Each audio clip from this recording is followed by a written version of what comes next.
Bagaimana kedudukan partai-partai politik dan organisasi-organisasi sosial dalam masyarakat Islam?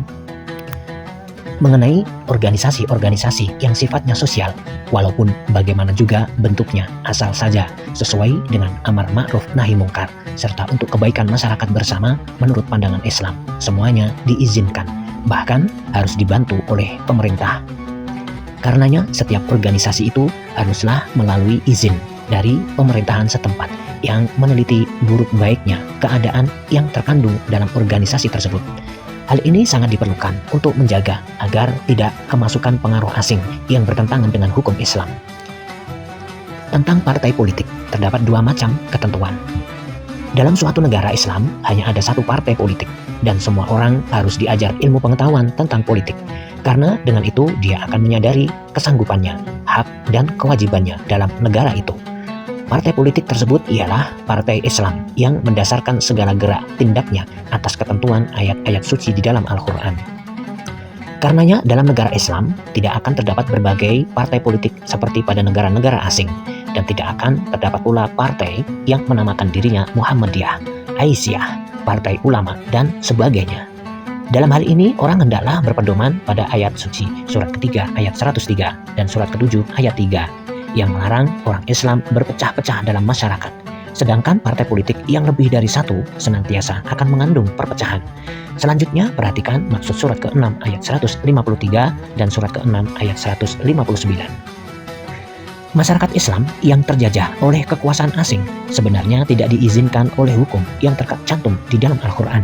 Hal ini seperlunya telah kita bicarakan pada video-video yang telah berlalu.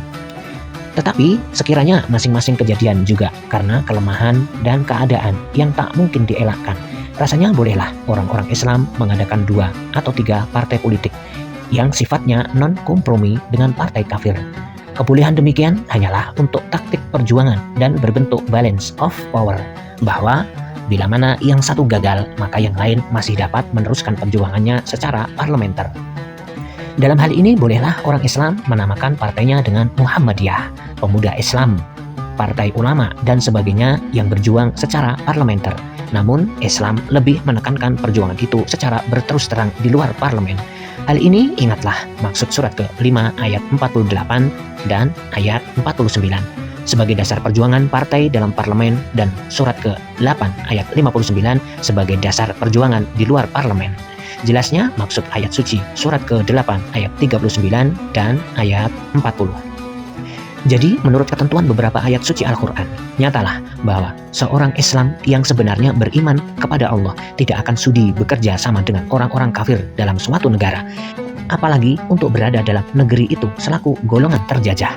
Mereka senantiasa berjuang sesanggupnya dengan harta benda dan jiwanya untuk menegakkan hukum Allah yang terkandung di dalam Al-Quran. Mereka akan berbuat sesanggupnya karena menang dan terbunuh.